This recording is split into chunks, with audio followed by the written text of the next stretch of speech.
Good morning, everyone, and welcome.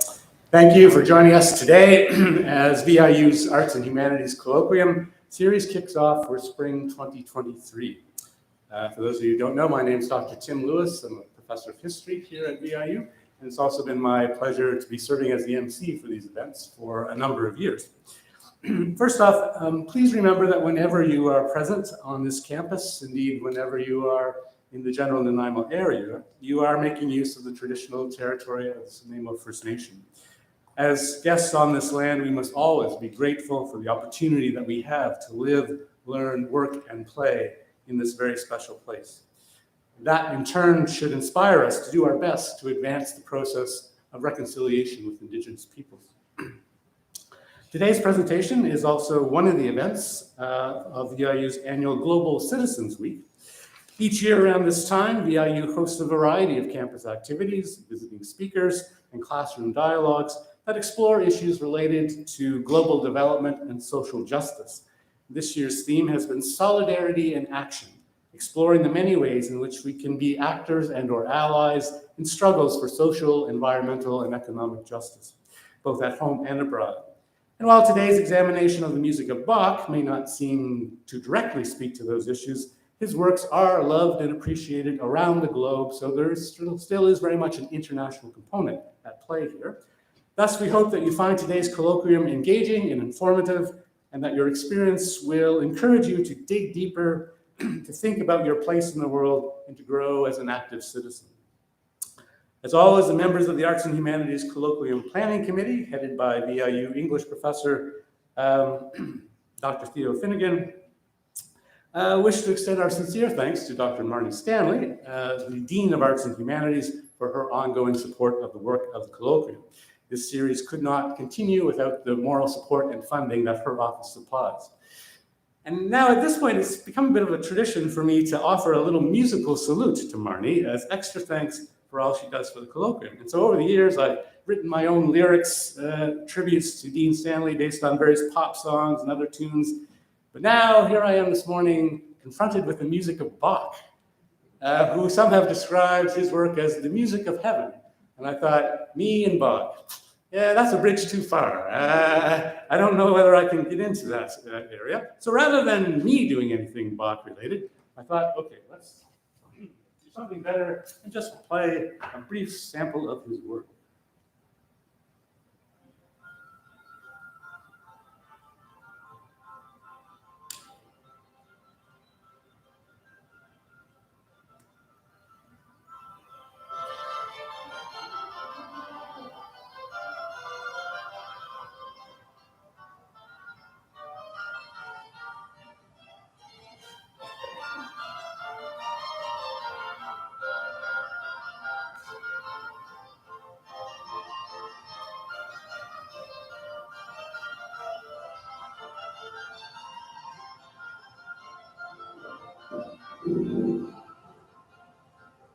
Okay, there now. You just kind of close your eyes, and that kind of just makes you feel relaxed and calm.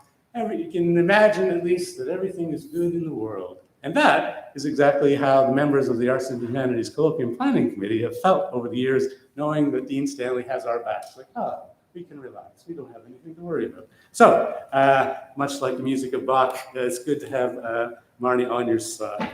So, with that little salutes, please join me in welcoming to the stage Professor Rosemary Lindsay from VIU's Department of Music, who will be introducing our main speaker for today, James Mark. So, Rosemary.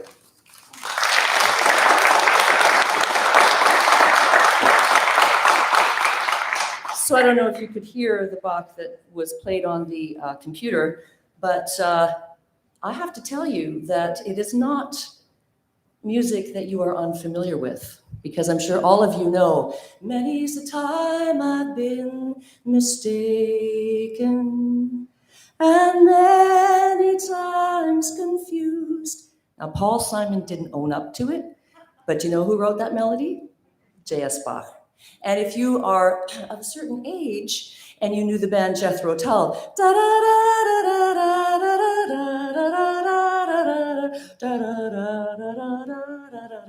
anybody recognize that little ditty? Okay, I see a lone hand coming in. Yes, 2 hands. So that was Jethro Tull, the band that took that Bach piece also. And Bach melodies are absolutely to die for. He is one of my favorite composers. And having sung choral music for many, many years, if you sing some composers and you're stuck in the alto section, you might move maybe a fourth or a fifth, and that's all you get to do while the sopranos get the lovely melody. But if you're singing Bach and you're singing the bass line, he gives you a luscious melody. If you're singing the tenor line, he gives a luscious melody. If you're singing alto, soprano, every single part has an amazing melody. And so it's not surprising that he also, Bach, could compose for a solo instrument, providing the melody and the accompaniment in one. So this is a famous piece you're going to hear today for the violin, and there are also famous pieces for the cello, the Bach cello suites, which are, again, monumental works as James describes. So thank you for coming here today to learn a thing or two maybe that you didn't know about Bach melodies that might be familiar to you, supporting the arts, supporting the VIU music department. We also have every Friday afternoon at 12:30 publicly attendable performances by the students. They do a combo performance, a small ensemble performance that anybody's welcome to drop in and hear any Friday on at 12:30. James studied here at Vancouver Island University, but it wasn't called Vancouver Island University then. It was Malaspina College. And then he went on to Toronto and studied at York. And then he went on to California and studied Cal Arts. Now, this is a very classical piece, but in Cal Arts, James also got to explore improvising on his instrument, which some classical musicians never do, although J.S. Bach did, and many of the great composers did. James has been teaching here for over a decade, and he has been playing with the Vancouver Island Symphony since 1994, and he is one of the musical writers and directors of the Yellow Point's Christmas Spectacular, which you may know of. In addition to teaching and playing, he continues to compose and arrange, and he's going to give you a scintillating presentation on the Bach Chaconne, and we hope you enjoy. Thank you very much. Welcome, James Mark.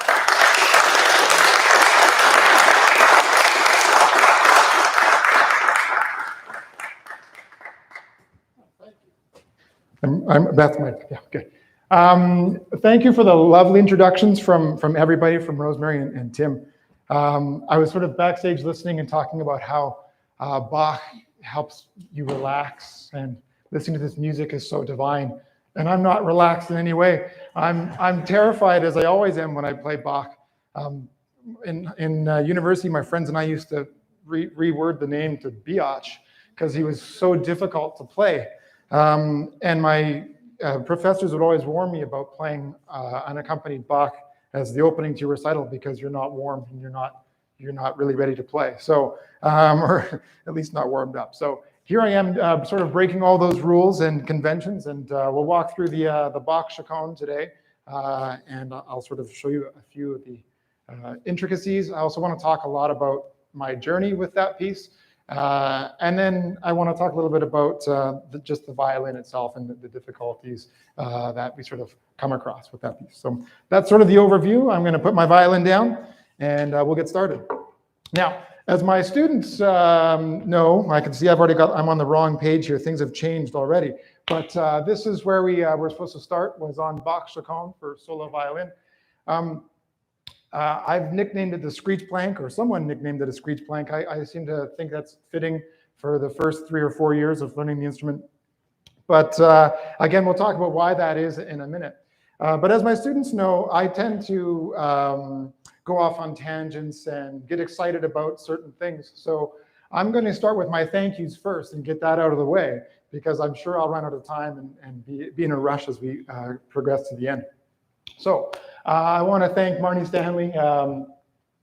We already had a thank you, but Marnie has been a huge, huge support of the music department and all the things that that department has been working on as of late. And without her, we would not be where we are. So thank you, Marnie. It's very much appreciated. I'd also like to thank our current department chair, Brent Jarvis, who could not be here today. And he's been doing a wonderful job taking that role, and meaning that I don't have to anymore, which has been a wonderful relief for me as well. Rosemary Lindsay, who presented me, Rosemary has such a wonderful way with music, such a human approach to music. I'm far more scientifically minded, and I just absolutely love having a conversation with Rosemary and seeing a different side and a different approach to music, and I love her for that. So, and then all the rest of the faculty, many or all who could not be here either. They all have gigs, which is good for them. They're all out performing of some sort. So, I do see a former colleague, Greg Bush, out there. So, good to see you, Greg. I also wanted to thank the colloquium committee. Theo Finnegan was really helpful as the chair of that committee. We did some work together on the CHLY interview that happened. Robin Davies edited that interview, so thank you, Robin, for doing that. Liza Gardner helped organize a video. So all this promotion that happened, the word really got out, which was wonderful. So thanks for that. We also had Danny, who was a former student, but also work op, who helped with putting that video together. So thank you. Tim Lewis is our MC, but I think he's just an all-around nice guy. So thank you, Tim, for your work. And Catherine Rowagan was in plenty of my email chains helping to get this going. So thank you, Catherine. From the theater's point of view, you guys don't necessarily see the theater. It's always the people on the stage, but there's lots of people working backstage. A lot of our student work ops, Robin Boxwell, bend over backwards to make things happen for me sort of at the last minute. So that's great. On last minute on my behalf, not on his. And the theater tech and the staff are fantastic. So thank you. And then, of course, I wouldn't be here without the support of my family, my wife, who's probably heard me perform this piece far too many times at home, who said to me yesterday, "Why are you still practicing? I feel like you're cramming." But there I was. And my mom and my dad, whom, as you probably might have gathered already from my bio that Rosemary talked about, I was born and raised in Nanaimo. So I sort of grew up in this community, and my mom and dad really supported me in a huge way. I realize now as a parent how much they sacrificed. My dad very much as a provider, and my mom driving me to all those lessons, which all happened on campus. I've been on this campus since the early 80s, and the music department back then was affiliated with the Central Vancouver Island Music School. That's a mouthful. CVICMUS is the shorthand version, which is still a mouthful. But that is now the Nanaimo Conservatory downtown. So it's been a huge amount of work and support from my parents, and I would not be here. I feel very privileged, and I've had a huge advantage because of my parents. So I thank them for that. So, all right, without any further ado, I will move on.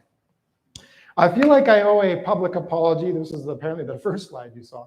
For all that good work that happened, there was this a Facebook campaign. There was pictures of me holding my violin. And I think I got all these comments from friends saying, "When was that photo taken? That's like 20 years ago." And I was like, yes, things have changed. So I wanted to apologize for that. This is the photo. Yes, it's very much out of date. I'm even holding a different violin.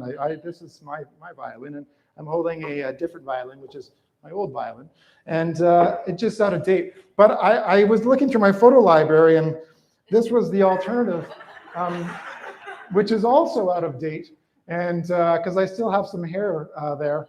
But anyways, I wanted to thank my friend Dirk. He does take my headshots, Dirk Heidemann.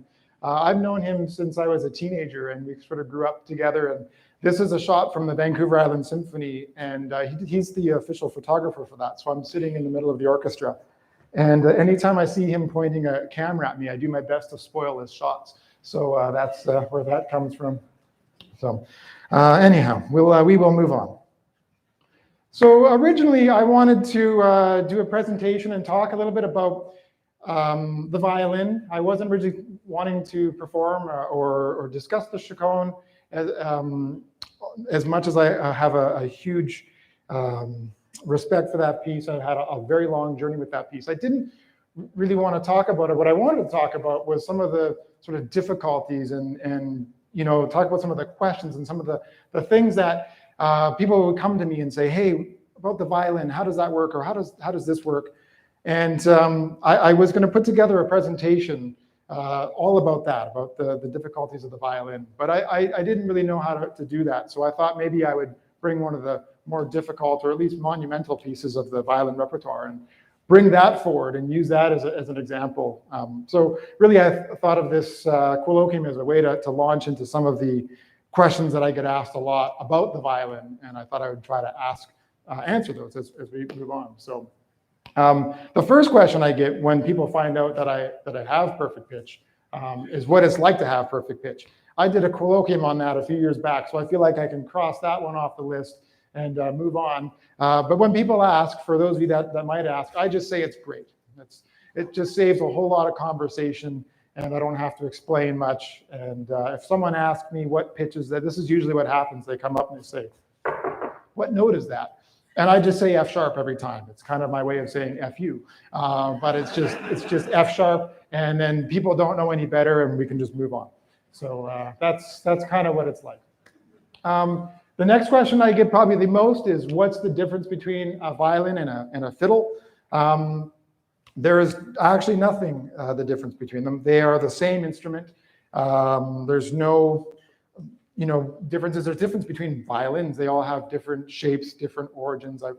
You might be able to see there's two violins here, and they have slightly different shapes and different colors and things like that. So there's differences between violins, but the violin and the fiddle are the same thing. It's just a style. So when it comes to playing fiddle music, you would maybe say you're playing fiddle. When it comes to playing classical music, you'd maybe say you're playing the violin. I find that all a little bit pretentious, to be honest. Mine's a violin. So I just call mine a fiddle all the time. It's the same thing, same instrument. So I also get asked what these apparatus are. What is this on the back of the instrument? What is this on the top of the instrument? They look different. They vary. Right, this one has a sort of a different look to it. But this is removable. These are what we would call a shoulder rest, and the other side of it is a chin rest. And these parts of the instrument have really been adapted. When the original Strads were around, the Stradivarius instruments, they didn't necessarily come with shoulder rests or chin rests. This is a modern take on the instrument, and it's really designed to make the instrument more comfortable. So when I play the violin and I want to be able to support the violin, I need sort of points of contact. And it allows me to sort of rest the back portion of the violin, which you could do without the shoulder rest. You can rest that on your collarbone, and that's sort of where one of the contact points is. And this was done for many, many years. There was no shoulder rest. And the instrument would sort of be able to vibrate and be free from the shoulder. And then the other contact point would be your chin. And as sort of the instrument has progressed in time, it's gone from sort of playing on your shoulder in a seated position, in a low sort of position where it's sitting more on your arm, to a higher and higher and a farther sort of back position, which really requires a little bit more ability to hold it. So the chin rest is there, and I play on a particularly high chin rest because, as I've discovered, I have a relatively tall neck. So I need something to fill that gap. So I'm not spending I'm just going to show you, give me half a moment. But on this instrument here, which is what I went through university with, I play it on a much lower chin rest. And I spent most of my time playing like this. You can imagine all day having your neck like this, it can sort of cause some problems. So the idea of switching to a taller chin rest gives me that ability to have that contact point on the shoulder or the collarbone, and then also being able to hold the instrument. And then the third part is sort of that triangle that allows me to hold the instrument. So my hands are completely free, and now I don't have to if I want to move to the top part of the instrument, I have that ability to move around. So sort of understanding and adapting the instrument to your body is one of the important parts of learning how to play the violin, and what makes it sort of more difficult in some ways than the other instruments. If you sit down at a piano, you can make a noise pretty quickly. It takes a while to learn how to hold this instrument. So that's the idea of the modern violin. This piece you might notice when I perform it, most of it is spent in first position. I don't really leave the instrument. So I'm holding the violin up for the majority of it with my left hand. And then there's portions when I do shift, and it's nice to be able to support the instrument with my head and then shift and then relax again. So that's kind of the idea, but this piece was written at a time when shifting wasn't really a big thing. I don't go much past third position. So, all right. Why do your hands shake? Is another question I get, which seems like an odd question. I always think I must look really nervous. I'm shaking up there. And then I realized what they're asking about is vibrato. So my left hand does this. It does this probably for a majority of the piece. So if I were just to play a straight note, I get that sound. But if I use my left hand and shake a little bit, I can adjust the sound and add what we call vibrato. And vibrato is one of the only things that the left hand can do to add some emotional content. Most of the emotional content, and we'll talk about this later on in the lecture, but most of the emotional content comes from the bow, and the left hand's job is to play in tune. But the left hand can add some of that vibrato, and it's there's lots to it. It's not just about shaking. You can shake at different speeds, and you can go with a slow, wide vibrato. You can speed it up and get to a fast vibrato. And they all provide a different quality of tone. And I have a slide later on, and we may or may not get to it. But the idea of sort of changing those parameters helped me control or craft some reaction from the audience, right? Do I want to cause more of a romantic feeling? Do I want to cause more anxiety? Do I want you to feel like there's excitement coming? Do I want you to feel? So vibrato helps me craft that, and one of those tools we can use. So that's what the handshaking is about. In Baroque music, which is what I'm about to do today, it was actually not a thing. It was, or at least if it was a thing, it wasn't in style. So you wouldn't have traditionally heard a lot of vibrato in Bach. The other question I get is about how much does your violin cost, or is it a Strad, is the other one? Or no, that's the next question. But how much does your violin cost? Violins are expensive. I won't go into the specifics of it, other than to say that I would much rather my car stolen than my violin stolen. When we take my wife out to dinner, I always carry my clunky case in with me, and I always attach my car keys to the case, so I don't leave my case behind or my violin behind. It's an expensive instrument. I feel very lucky. This violin in particular, you can see I have another one. But this violin in particular used to belong to my violin teacher, Marlon Wolf, at one point. And through sort of happenstance, it came to me. And there was sort of this weird thing that happened where it was supposed to go back to him. But someone offered it to me. And so I called him up, and I really wanted this violin. And I asked him, do you want that violin back? Or would you be okay if I bought it? And he was like, of course, I would love for you to have it. And so I kind of felt like I got his blessing. And so it's nice to have this instrument that used to belong to him. So I feel very lucky to have it. I didn't answer that question, but I dodged it. What kind of violin do I play? It's not a Strad. I have a copy of a Strad at home. It's buried too far in my house somewhere. I couldn't find it to bring it out.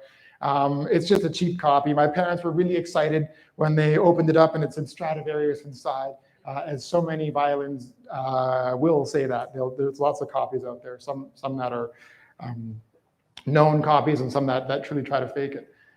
Funny story about this one. This is an instrument by an Italian maker named Carlo Bruno. And we don't actually know if this is a true Carlo Bruno or not. This could be a fake. It could be the real deal. I don't really care, because all I care about is how it sounds. And to me, it sounds like the real deal. People always ask, what kind of violin do you play? And I'm sure how many people in this room have heard of the name Carlo Bruno? So it's like violin makers, like you're really asking, do you play a Strad? Because you probably don't know any other makers.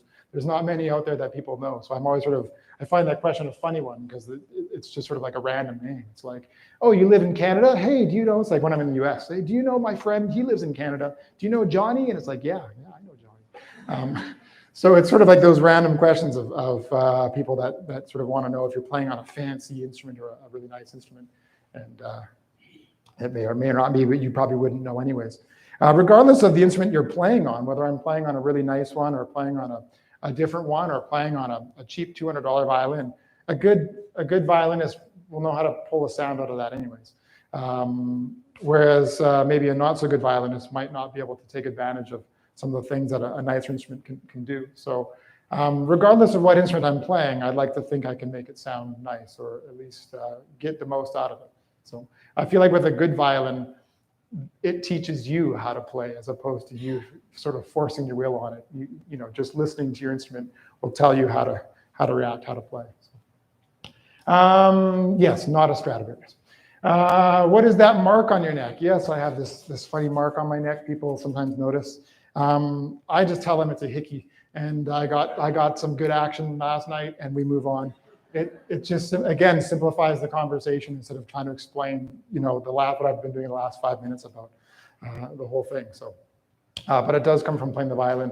What are violin strings or violin bows made out of? Modern violins have modern strings.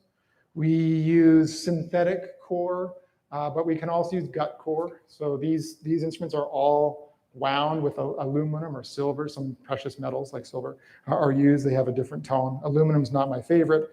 It also leaves a mark on your violin, but that's a different story. The E strings are made of steel. We'll talk a little bit about that in a minute and the disadvantages of that. But these ones on here are gut. So these are actually traditional gut strings that are wound. So they have a bit more potential. The strings on this one, and you wouldn't be able to tell the difference by looking at them, but these are synthetic strings, and they have what is probably some variation of a Perlon core. It's just Perlon's just a material that's sort of meant to imitate gut. And it was made famous by a brand of strings called Dominant. I'm not sure how many string players there are out there. A few. So some of you might have heard of Dominant strings. They've been dominating the market since I was a kid. They're relatively cheap, good quality strings, and they tend to be the string that everyone compares to. So they are sort of the first synthetic string, and most strings that followed, at least in the synthetic vein, were sort of a variation of those. So that's what the strings are made of. The bows themselves, I'll just get this bow, but the bows themselves are made out of a fancy wood called Pernambuco. So the stick itself is just a fancy piece of wood. Pernambuco is illegal to harvest now. It's a rarer wood, but its properties for bow is good because of its resilience to change and its elasticity and all those properties. So the stick itself, when you buy a bow, you're sort of paying for the stick, and then the hair, the white ribbon part that we play with, is just bow hair. Comes from the tail of a horse. And they sneak up with the horse at night, snip its tail, and there you go. They bleach it white, and this is what we get. There's different grades of horsehair. So some horsehair is finer or coarse, and it'll give you a different sound. For violin, we prefer a finer. Of course, we prefer a fine. We like the finest hair, but we like a nice fine hair that's not too gritty. We don't need the same kind of pull to get out of, say, a cello or a bass to move those heavier strings. So a nice smoother hair is better. The sticks themselves are quite expensive. I mean, you can get cheap ones, and you can get ones that are made out of other woods other than Pernambuco. And nowadays, Brazil wood is sort of the fancy word for Pernambuco, but or at least a replacement wood. But so some of these bows can also be worth more than most people's cars. You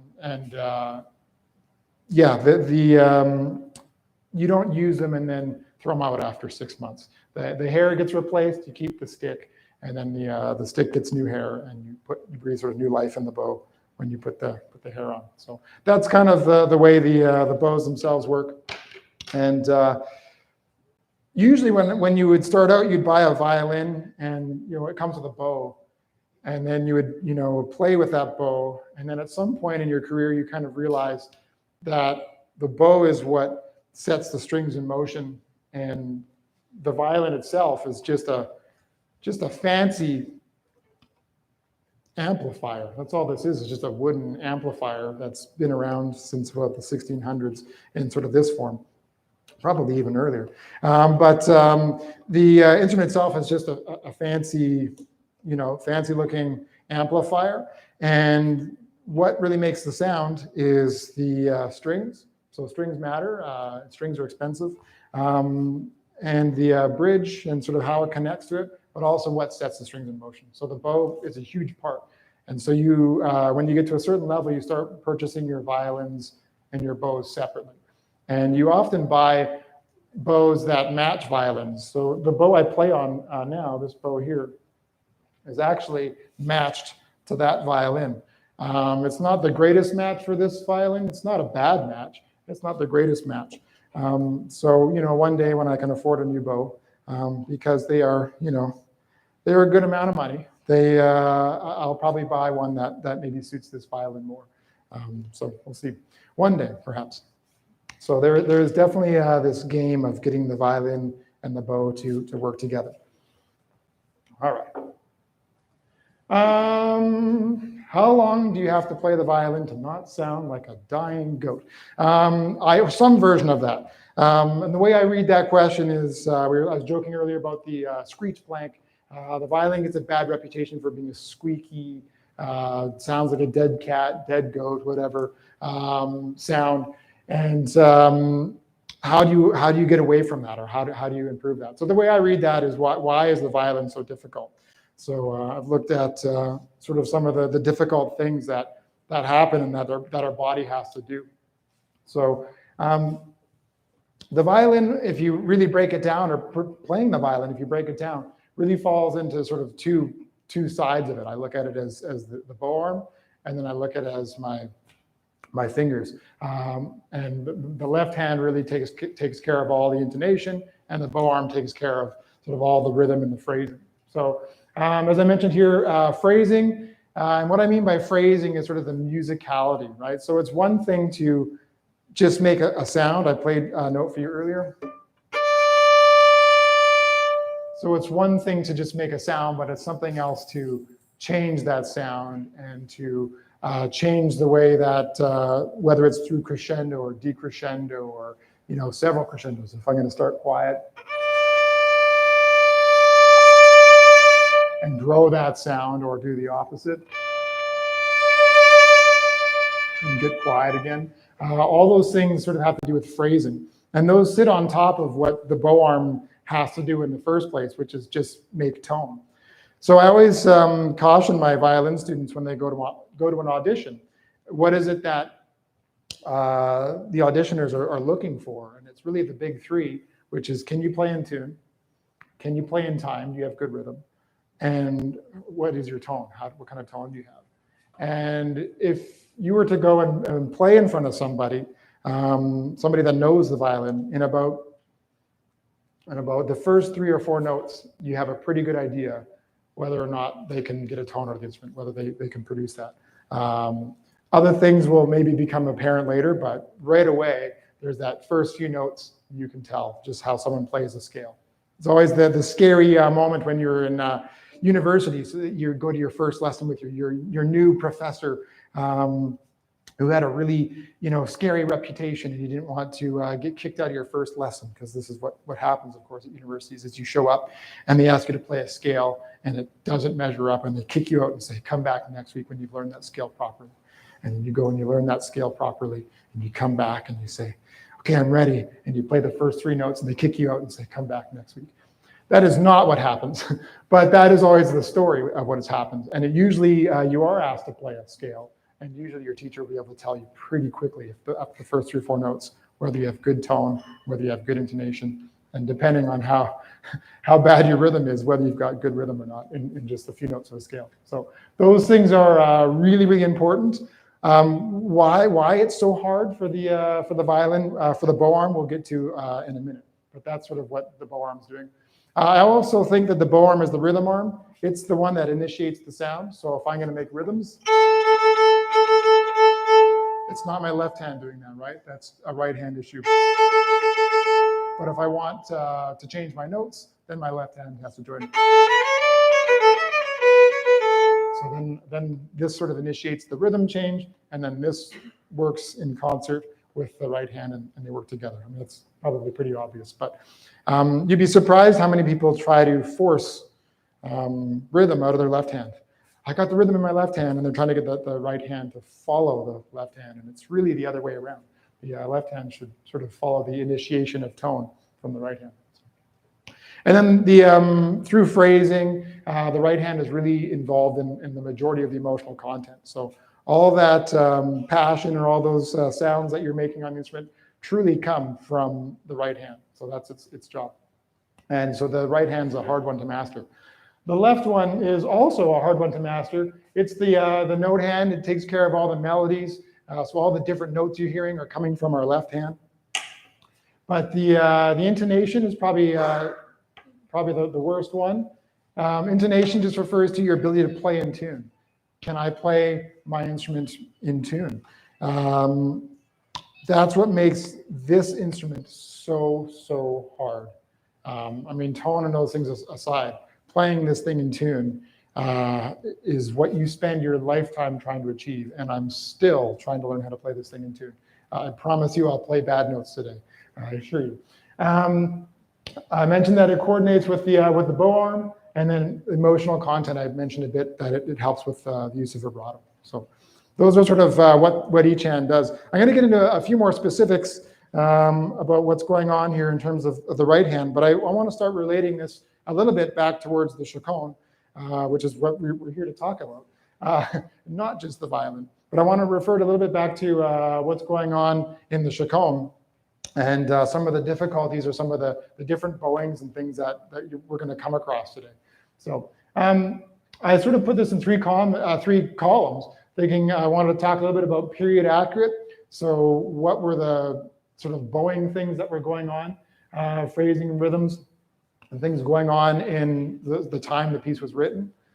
What is going on with modern instruments? So what is the modern practice? And then talk a little bit about some of the commonalities between those things. So I want to talk a bit about period instruments. This is modeled after a period instrument. This is modeled after an Amati, which is a famous violin maker. Anybody know the name Amati? One person. Perfect. See, this is why I never who cares what the violin name is? Most people don't know. But Amati's was a famous dynasty. It wasn't a single person. It was a family that made violins. And it was a pre-Stradivarius. So this is sort of modeled after more of an Amati. It's a very narrow body as compared to, say, this one here, which has got much wider hips. If you look at the lower part, it's maybe if I put them back to back, you can see, probably not the best comparison, but you can see that this one's got much narrower hips and much broader shoulders. The waist is kind of the same thing, but this is more of a Stradivarius look, and this is sort of pre-Stradivarius. So this would have been modeled after an instrument of an earlier instrument. This instrument, by the way, is 1905, so it's over 100 years old. And it was, like I said, based off of the Amati, which was an earlier model. It's still a modern instrument. And what makes it modern? What are some of the things that we've modernized? Well, obviously the shoulder rest, the chin rest, those are additions, but you can take those off. What else have we done? Well, we've lengthened the fingerboard so we can get up to the screechier part of the instrument. We can really play quite high notes. So my lowest note here is G below middle C. And then if I hit G on the top end of the instrument, it's up here. So I'm playing on a very small part of the string, so it's harder to produce clean tone up there. And I still got a few notes left there. I can get up to C. It's kind of the upper range where things don't sound as nice. You can come off the fingerboard and play off the fingerboard, but it's really not pretty. There's a few pieces I can think of that maybe go up there. So we've lengthened the fingerboard. We've also increased string tension in a big way. So what's happened is they've taken the neck, and instead of it being more flat like a guitar, they've angled it down, which has sort of changed the angle, heightened the bridge. So the bridge itself becomes higher, and it puts a greater angle on the strings, and that creates more tension. And that extra tension means more volume. In the earlier days when we truly only had gut strings, the instruments were only capable of so much tension, but modern sort of string design meant we could, crank down on the tension. It also meant that we would take the sound post, which is inside. It's just a tiny post that sort of sits behind one of the feet of the bridge, and it connects to the back of the instrument. And it basically connects the two vibrating bodies, right? The bridge itself, which is made of 2 feet, You can imagine that these 2 feet are just stomping back and forth. The string vibrates and the feet are sort of coming up and down and stomping, and they're vibrating the top plate. And then all the vibrations behind the bridge from behind the sound post there travel down there. And they go to the backside. It's in contact with the back plate, and it sets the back plate in motion. So you get these 2 plates that are vibrating, and that's what makes the sound. And then that sound kind of, or at least the pressure waves, kind of escape from these what are called the F holes, but the F shaped holes. And that's kind of how that process works. And so modern violins have jacked up the sound post to sort of create more tension in the instrument. So if you look at this instrument, which is an unlabeled instrument, I don't actually know when it was made. The person that sold it to me thought it might be a Bergonzi. Anybody recognize the name Bergonzi? See, so Stradivarius' one and only pupil. But thought that this might be a Bergonzi, so from that era. Whether it is or not, it could be a copy of an instrument of that era. But you can see, if you look at the F holes, maybe hard to see from an angle, but I'm happy to show the instruments later. This part of the F hole, the wing, is much higher than it is down here, because they just keep cranking and pushing in a higher sound post behind it, and it actually affects the shape of the instrument. And so you can see it's been sort of jacked up, as it were. And then a much taller bridge and more tension, more volume. So Strad violins in the time of Paganini were quite popular. They were a very rounded shape. They had a very round sound, warm sound, but didn't have a lot of projection. And then Del Jesus came along, Guarneri's, and the famous Guarneri, because Guarneri is again a family name, but the famous Guarneri was known as Del Jesus. And they were a much flatter body and had much more projection. And so Paganini, the famous violinist virtuoso, would call them cannons. You would talk about them being this ability to project and to produce volume. So violins already at that time were changing a lot to aim for projection. Around the same time where violins were changing to becoming, to move towards a more projecting sound and towards a more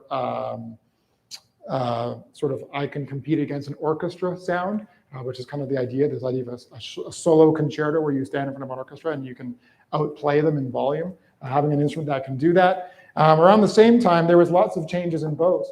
So in the original bows in the time of, say, Bach, you've got what's known as a Baroque bow. And the Baroque bows are quite different from the modern bow. One of the main and easiest differences to spot is that it's shorter by a fair amount.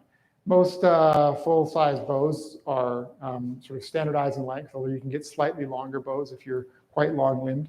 But as a general rule of thumb, the Baroque bow is much shorter, so I have maybe 3 inches less of hair to work with, if I think of it from that way.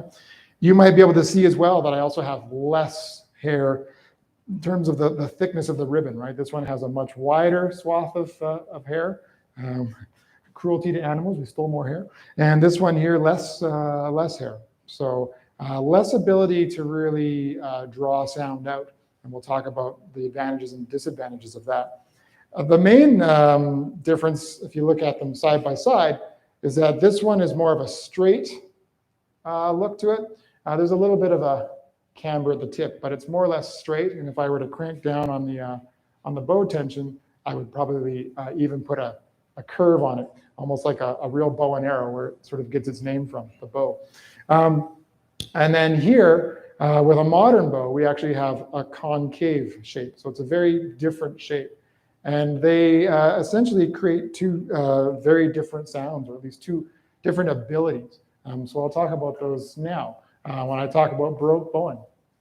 So when I went to school, as Rosemary mentioned, I went to a school for 20th century music, and I fell in love with Bach and spent a good chunk of my time studying this piece, the Chaconne.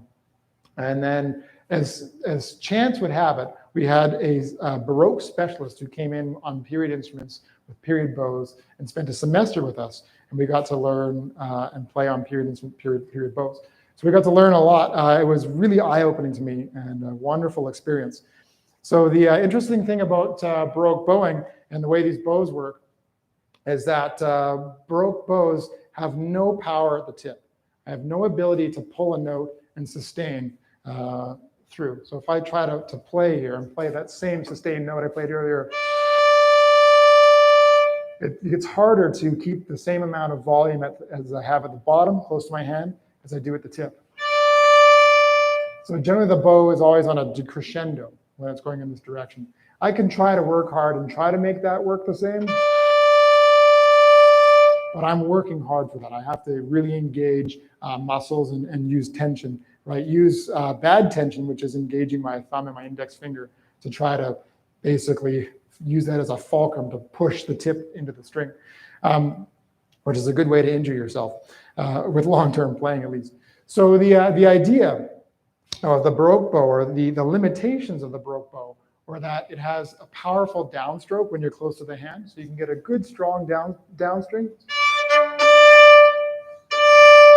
And then my upstroke is generally a weak stroke. So you get this kind of sound that works that way. The way they would think of the bow strokes is this idea of nobilis and vilis, which means noble. So you have a downstroke, which is a noble sound, and you have an upstroke, which is a villainous or bad sound. And if you look at, suppose I can write on here, if you look at modern scores, and you look at bowings and the way we mark them, I'm just going to throw on a thing here. I'll do it in red.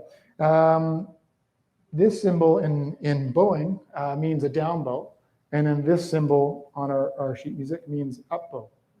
So you have these different views, or different symbology that helps us to decide up bow and down bow. And of course, this comes from the letter N, nobilis, and this comes from the letter V, vilis. So strong bow, weak bow, essentially. So there's really three bow strokes that we try to master in the Baroque world. And one is just that down bow, and it sounds like this.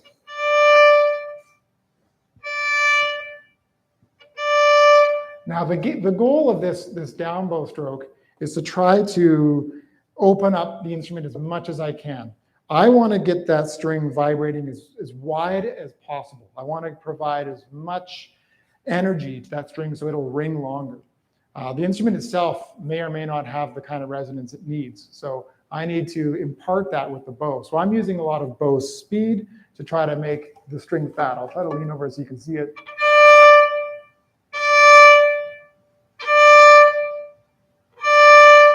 So you can see that there's a sort of a ring to it that happens. The other bow stroke, there's four. The second bow stroke is the same concept, but we try to do that with an up bow. So it's harder to achieve, but can I make the same sound? Can I still make that wow? I call it a wow. It kind of takes that shape.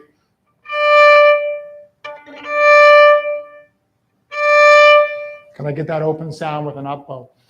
So those are the two main strokes. That's really it. The other two that follow, I said there's four. The other two that follow are just variations of, and they are just anticipatory bows. So they go like this.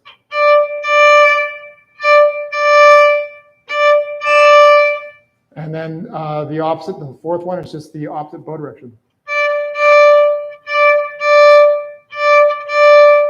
And that's sort of the idea. So most Baroque music that you hear at the time sort of follows this convention of using bow speed and trying to create resonance by getting the strings to vibrate as much as possible, because they didn't have the same kind of tension and volume that they had of modern instruments, or the ability with the bow to draw that out.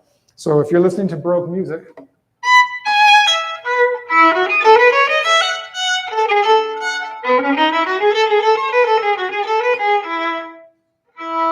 always has that sort of open, flighty kind of sound.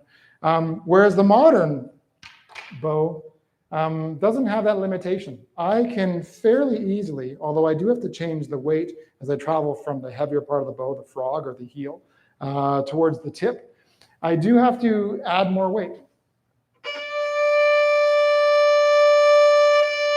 But I can actually increase and create more of a crescendo as I get towards the tip if I want to.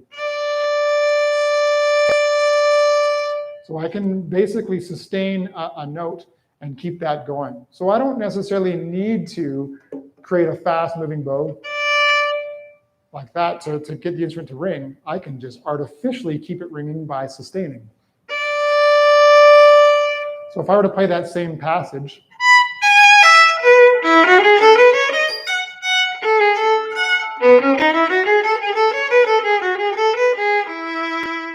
I can just keep sustaining that note. Instead of playing the last note like that and getting it to ring, I can play, right? And I can sort of craft every moment of it, as it were. So there's a very big difference in how we play and how we approach. So the two different bows really affect choices in how you're going to perhaps play the instrument. So those are the 4 bow strokes. I talked a little bit about the resonance. I got to keep an eye on my time. Talked about resonance.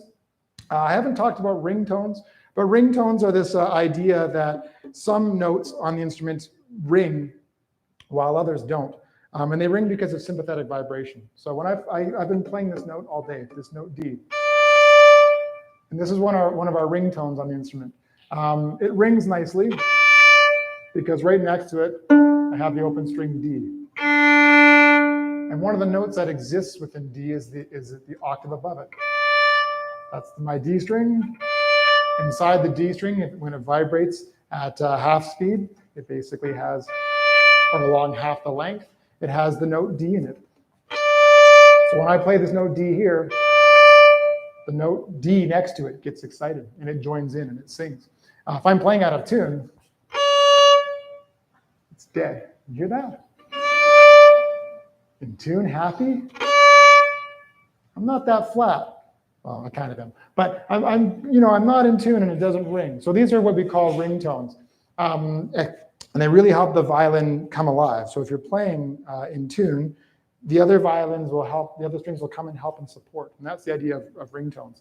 The violin is tuned on the lower string is G, D, and then A and E. Those are our 4 strings. So when you're playing pieces in those keys, you have the help of those ringtones, and it's a really nice, it's a nice support. Mozart figured that out. He wrote his first concerto, I think it was in B flat, and then the ones that followed were G, D, and E, and A. So he figured out that opening a concerto like this,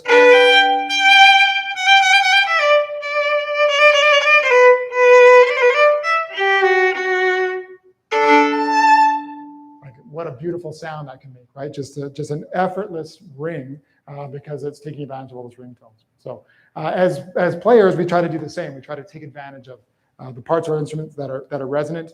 And when they're not resonant, if I am playing that out of tune D flat, that doesn't have any help, that's where the modern bow comes in play. I can help add resonance by playing through to the tip. So that's sort of a bit of a difference. I mentioned this idea of bow tension, although I've never really seen it. I've heard of this contraption where you can play with a bow that actually has 3, like a different tension. You can control it with your thumb. So you can basically make it sort of like a modern bow, but then you can release some of the tension and it's got a large arc in it and it allows the hair to wrap over the strings. You may notice that the violin has an arc to it and all the different parts of the different strings have different angles for the bows. We'll talk about that in a minute. But if you want to play more than one note at once, you're kind of stuck. So the idea of having bows that had different tension, which again, that's nothing I've seen in practice, was the idea that you could take the bow hair and wrap it around the string. There's a trick I use when I improvise sometimes where I take my hair and I wrap it around like this, and I can play more than one string at once. It's not a very practical way. If I were to play the opening of the Chaconne,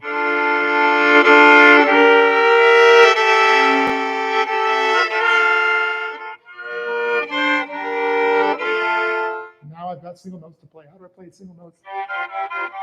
And then the other ones get stuck in there, right? So the idea of this bow where you could change the tension would allow me to tighten up the bow and then suddenly play all of them at once.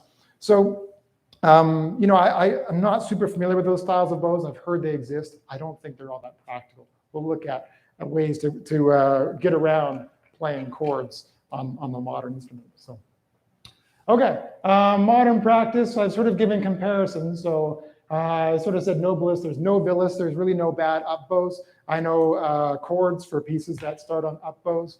It's not just down bows. I can just as easily get power going in the up bow stroke, right? So there's really no bad up bows anymore. Resonance and sustain, we don't throw resonance out the window. We still apply those ideas, but we also have the ability to sustain as well. We do have this thing where we have breaking chords. This idea, how do I play all 4 notes at once? So I played you the opening theme to the Chaconne with 4 notes playing at once, but I can't do that in the violin. Really, the violin is designed as a single note instrument. This is where Bach really pisses me off, because he writes certain sections that require me to play 4 notes at once, which is impossible because I can really only play 1. Now, if I want to play 2 lines at once, I can change the angle of my bow, recalculate. I thought there was only 4 angles, now there's 3. I can recalculate and play 2 at once. And here. So I have the option to play 2. And then if I press hard enough, I can play 3. So if I really add some weight, I can maybe you guys can see that, I can add, enough weight that the strings touch all 3. Doesn't sound so good, but if you play with a faster bow, it works. So Paganini.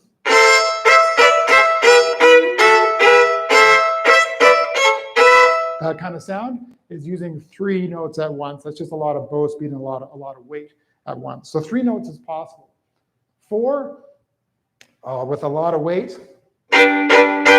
maybe, but I feel like what we do instead is we break the chords, what we call breaking. So I'll play the lower 2 notes, and then I'll play the top 2 notes.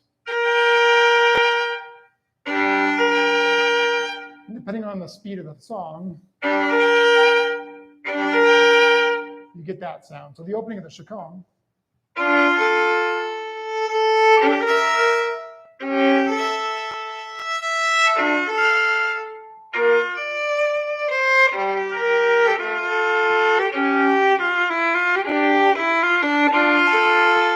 The ability to play those 3-note, 4-note chords by sort of breaking them. Yeah. So that's the idea. That's how we get through the breaking chords. I mentioned earlier that our E string is made out of steel. It's just solid steel. It sometimes whistles. These are gut strings. This one has a whistling E. So there's times when I play a chord, like the opening. Being friendly today. The weather's good. Yesterday was whistling all day, but you'll probably hear it at some point. My E string, well, sometimes it just doesn't speak. It just goes, it makes a really high screeching noise. And that sound is a whistling E. So you might hear where the E string doesn't whistle, where the E string doesn't speak and it just whistles. And there's no real solution to it.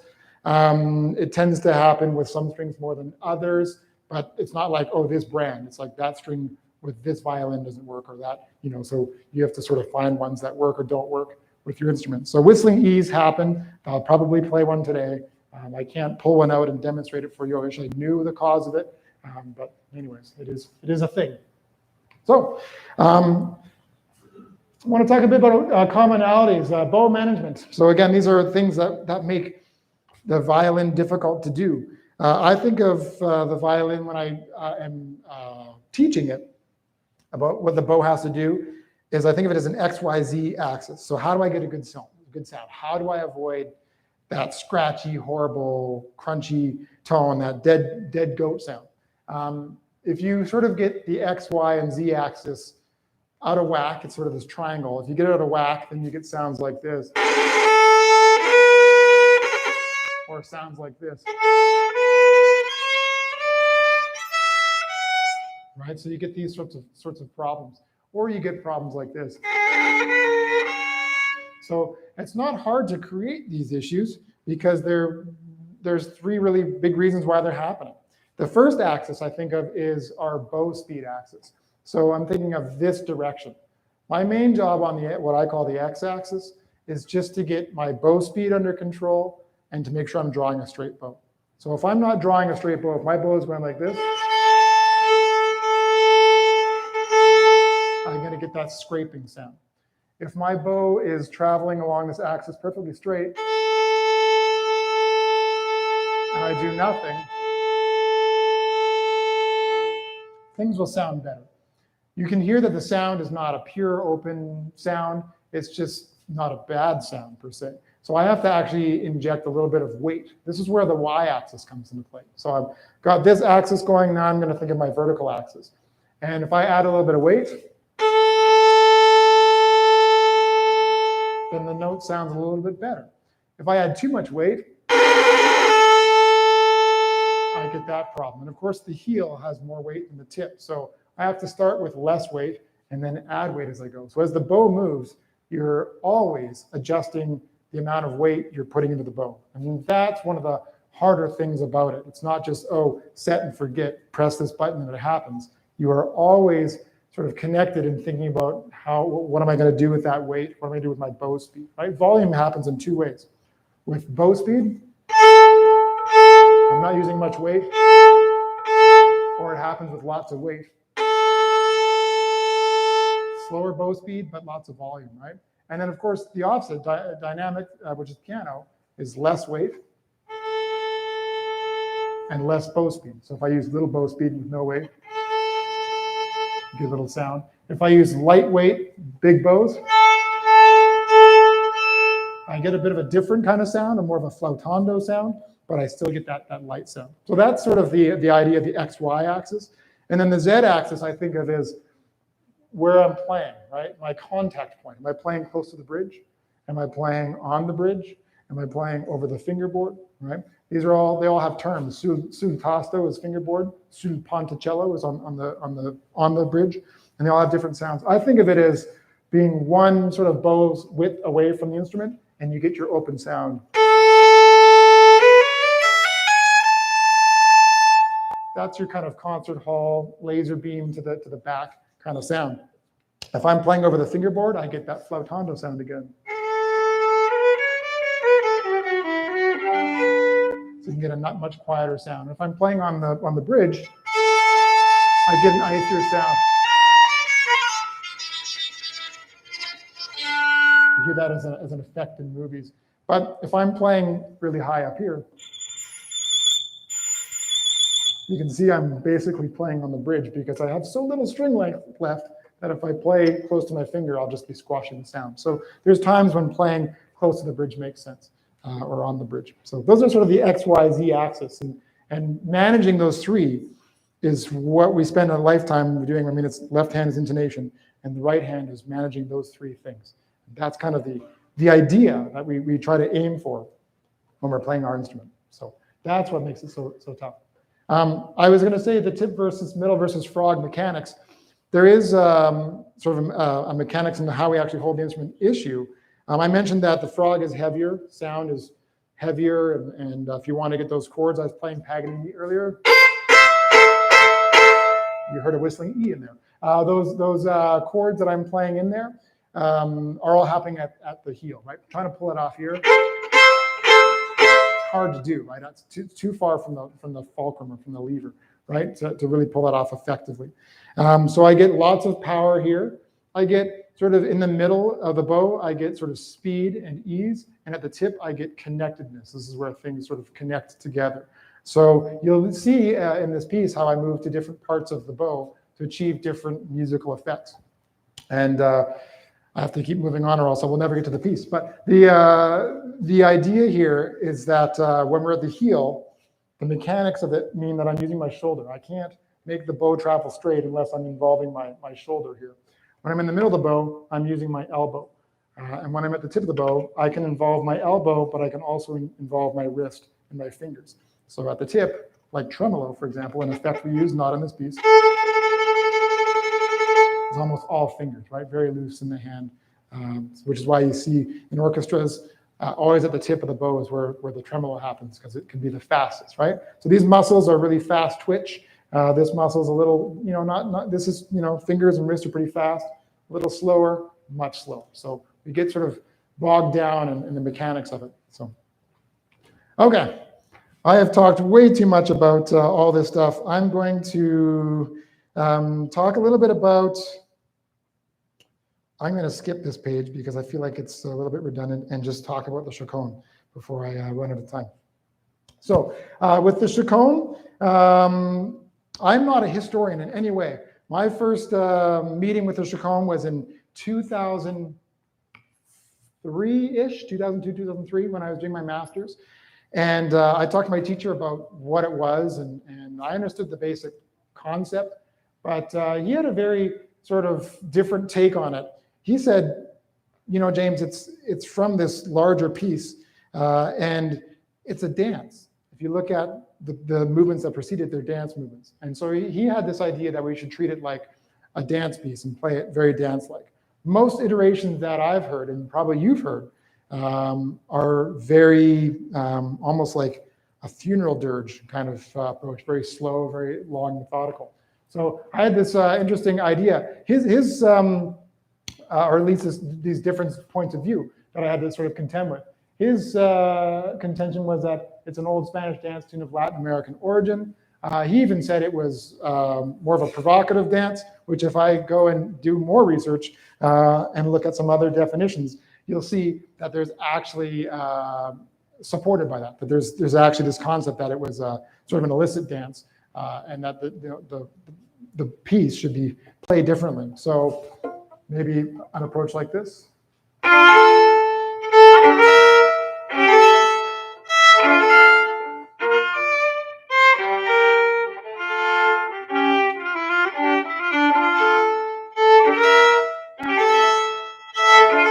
That's more of a pum, pum, pum, more of a forward motion in that dance sort of sense, as opposed to a more traditional approach.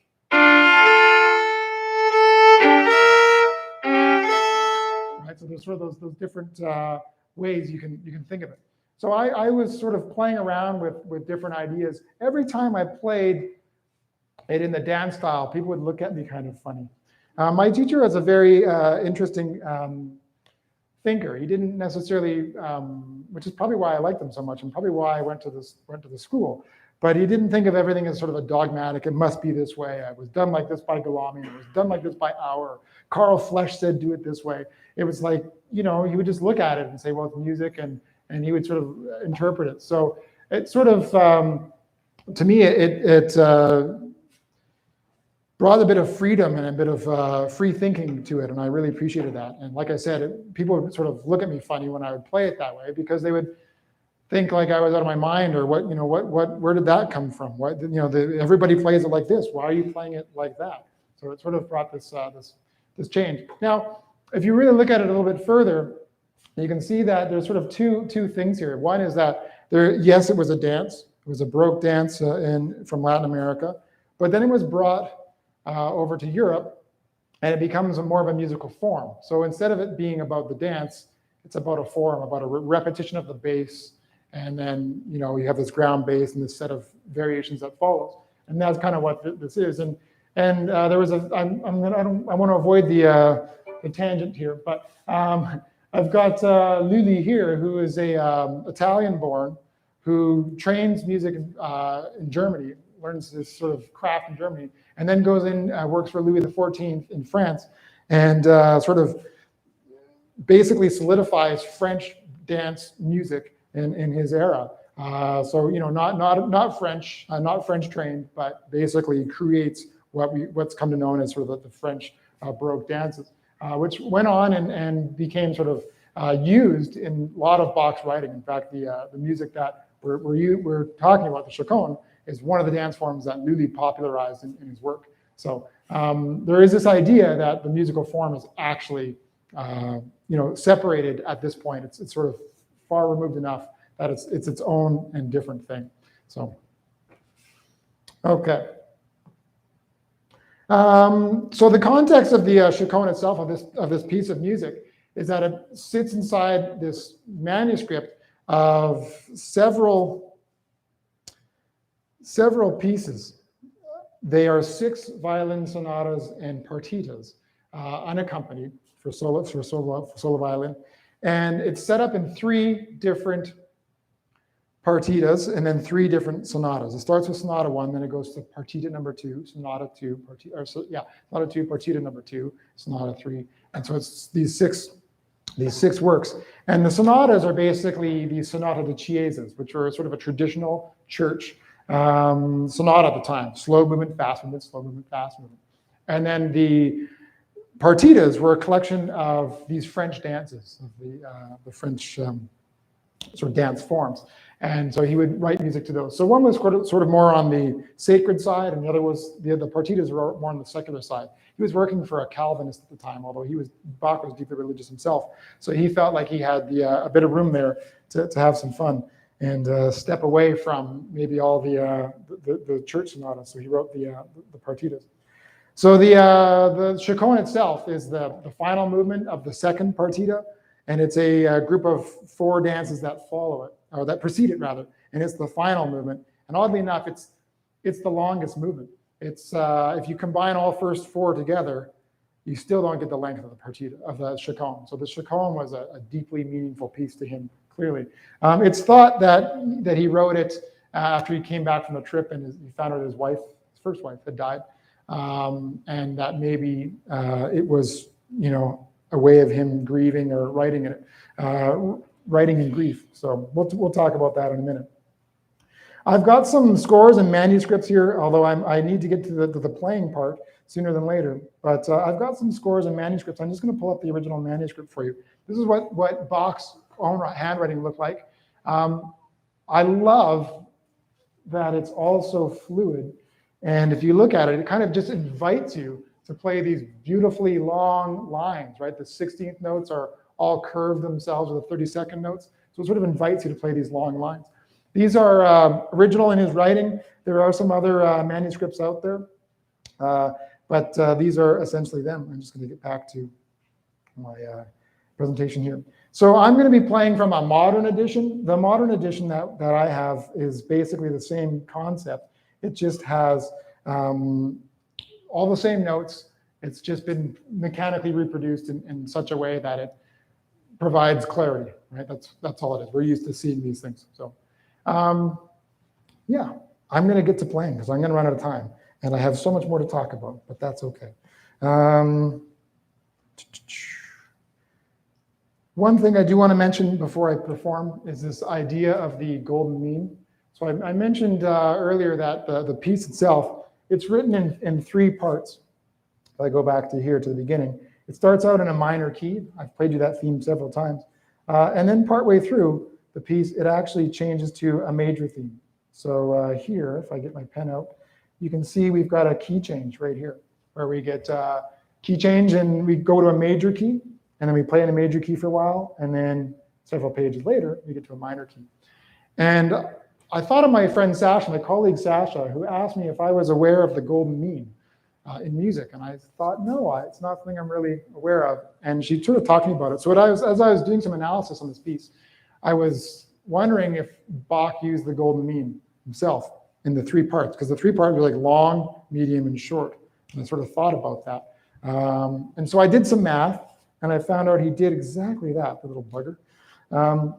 If I look at it, he basically took 3 parts. So he took like an A, B, and made like this section here, the first section. And then the second section sort of would fit within an A, and then the last section would fit within a B. So it's these 3 sections that fit perfectly. So you separate it's 32 bars, 19 bars, and 32 forms, 19 forms. I think it's 12 is the last one. I can't quite remember. But the numbers all sort of fit together. I think I've got it here. 32, 19, and 12. Yeah, oh, I was right. Perfect. And then having an aha moment for myself, I hopped on the internet and I thought to myself, well, what if someone else smarter than me has already been on this? So I looked up Bach, golden mean, Chaconne, and discovered that if you apply the golden mean, like the fraction that comes out of this, right, the 1.618, if you multiply that times the number of bars, you get to this point in the music where it is, I'll show you right here, the highest note in the piece, one of the highest notes. It's not actually the highest, but right here, you get to the second highest note in the piece, and that's at measure 158. So I don't think that's by coincidence. I think that works out in a very mathematical way. So, anyways, without further ado, because I'm literally running out of time, I'm going to play the piece. I didn't get to show you all the difficult parts or the analysis of the Chaconne itself, but we will have a look at it, and I'll play play it for you. Give me half a moment as I grab a music stand. I wish I could say I have it by memory, and I probably do, but I'm going to keep my life simple today.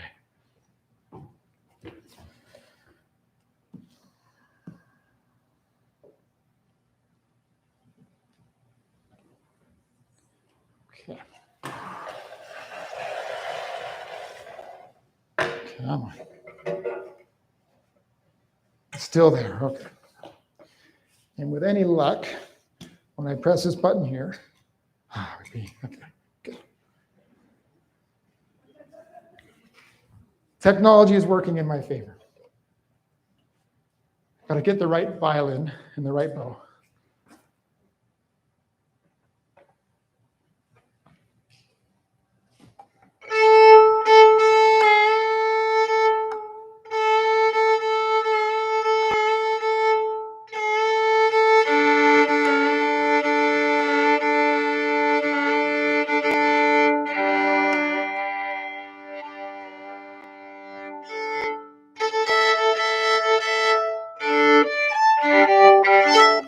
See? Having perfect pitch is great. Here we go.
Sorry, I took That's okay. Thank you very much, James, for that beautiful rendition of Bach Chaconne. And I don't know if anybody noticed, but I thought it was extremely cool, the visual image of James's shadow playing on the image of the score behind. It was just kind of extra bringing it to life. So thanks very much for that and for all the background on the changes in technology, the violin and the bow through the year and the history of the Chaconne. Now we are pressed a little bit for time, but I do have a couple things, and we might have time, if you can stay, and we could probably have time for one or two quick questions from the audience. But while you're thinking of those, I do want to remind you that the next event in this year's Arts and Humanities Colloquium Series will be held precisely 1 month from today, 10 o'clock, March the 10th, when Dean Marnie Stanley herself will be speaking on the theme of holding space for queerness in the classroom. So we hope you can join us then. And if a couple of people do have a question or two for James, we're happy to have that, and will probably be around for a little while afterwards if you want to come down and chat. But any questions from the audience? And thanks for answering a lot of questions to start the program too. I missed about half of them. My time management is terrible. Oh, but you play lovely. So. Thank you for sharing everything you were able to. It was phenomenal. Oh, thank you. Seriously. Thank you. Mm-hmm. Yes, indeed.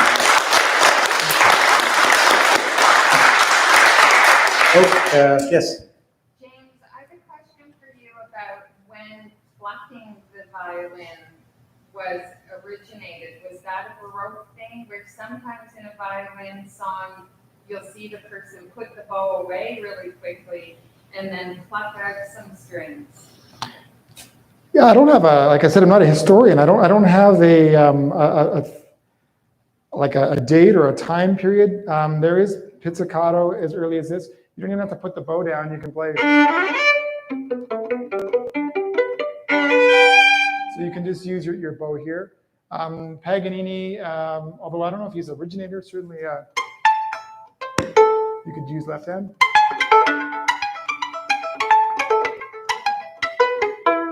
It was one of his variations of the 24th Caprice. So pizzicato is definitely a thing. Sometimes we put our bows down. You'll see it in the symphony. We'll put the bows down, and we'll, if there's a long passage, then we'll play without the bows. But yeah, there's lots of, you can get lots of great effects with the pizzicato for sure.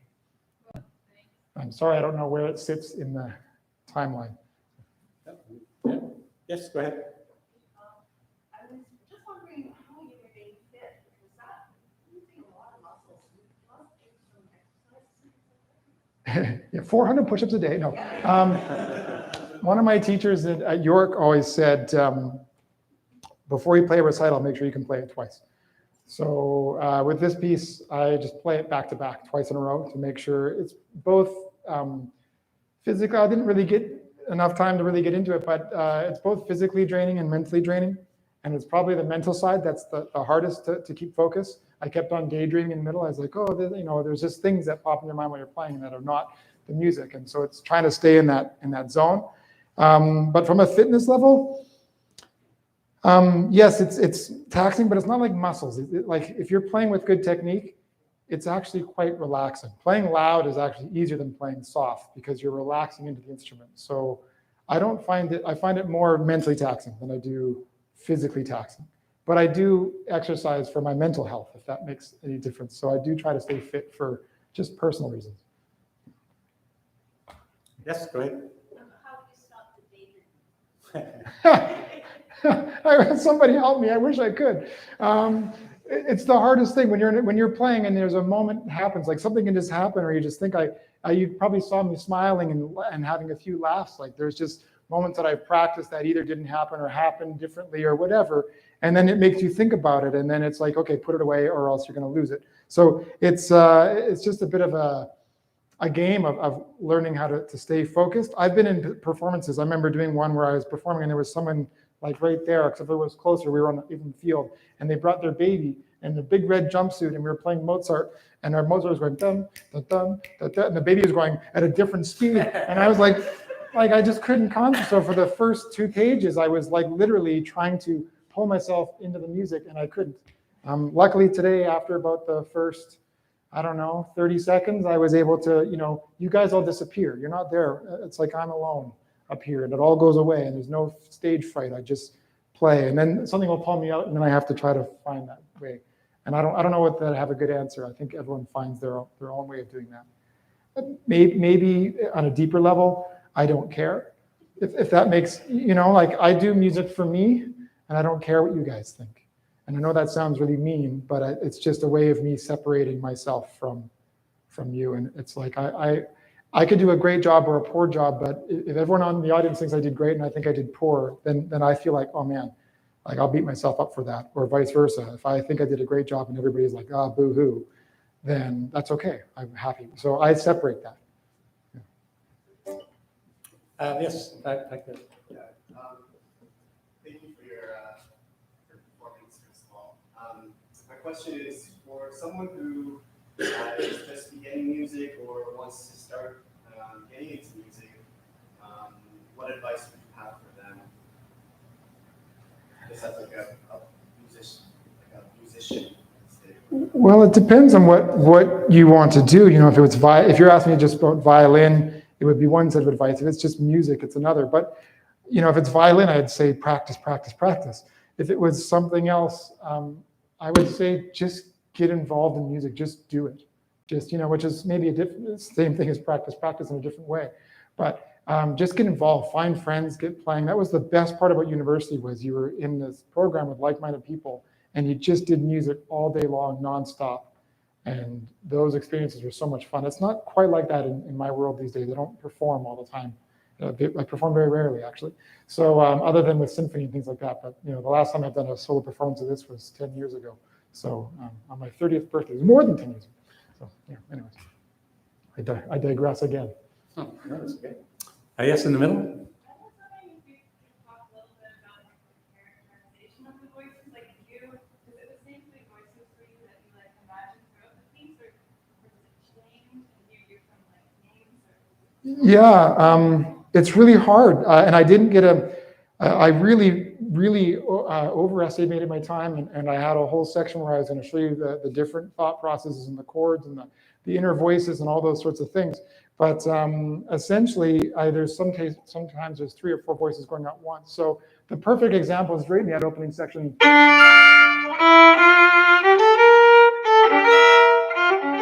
melody is going like this.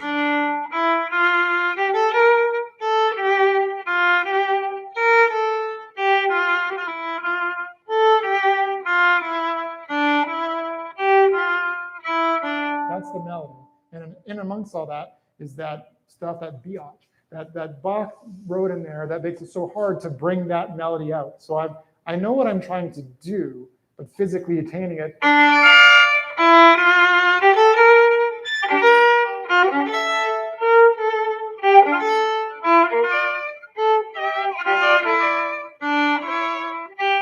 There's different ways other artists do it. So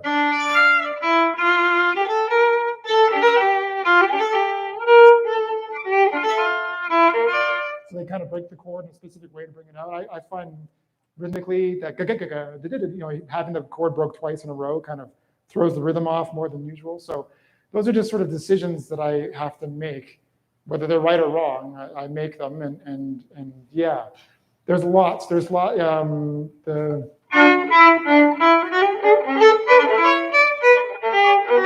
again, there's that underlying sort of basso continuo, bum, bum, bum, bum, bum, bum, bum, bum, with all the chords going out at the same time. And do you bring that out, or do you worry about the chords and the intonation there? And so it's always just a matter of prioritization, and then just physical accommodation. There's some chords in here that are just either impossible to play or impossible for me to play. They're just, there's one in there where you have to use the first finger on the bottom string, but then you need it for the top string.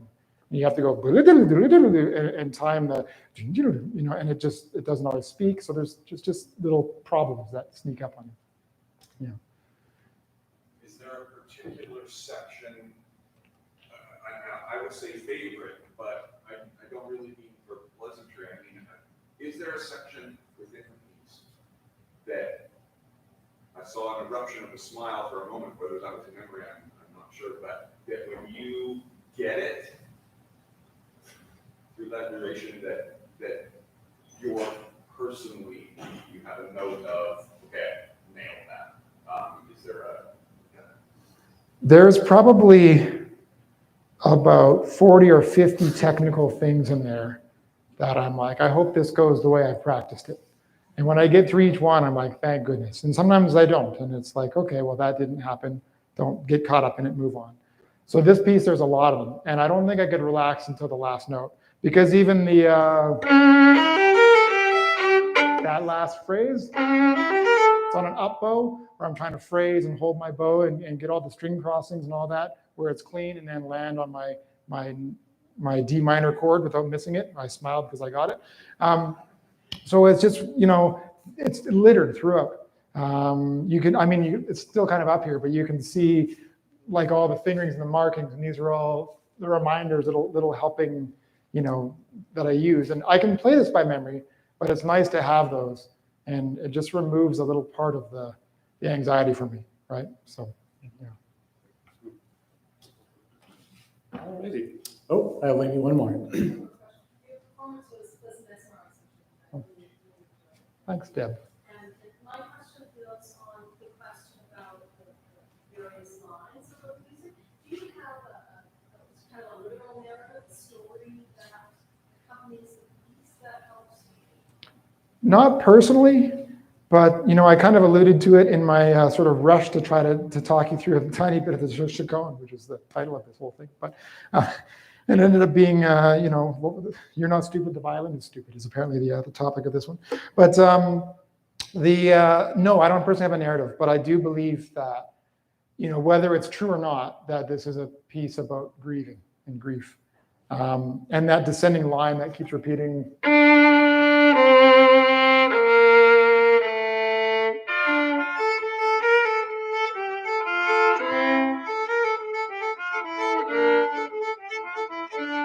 Right, that whole section there, to me, that's just like grief, like, whether it's for his wife or, like there's all this speculation and history about what it could be. We honestly don't know. But to me, musically, those descending lines, and I have an example in my lecture, but those descending lines generally sort of imply grief. And this whole piece, whether it's that line I played for you or a different line, even in the melody is a slightly different variation on that, they are all descending. And they all descend towards a B flat in most cases, and they all have a dominant resolution of an A chord going back to a D minor. So they always kind of go to the same place. So I think of it as a very sort of a piece about grieving. But I don't personally imply, like when I'm playing, I'm not thinking, oh, that time I lost my dog, this is for her, or, it's not quite like that. But I do try to think of my phrasing and my approach in service of that. So, yeah. Well, again, thank you very much, James, for sharing everything with us, and especially the piece. Thanks to you for coming out and for all those who participated in helping this event come together. And we hope to see you again on March the 10th. So, thank you.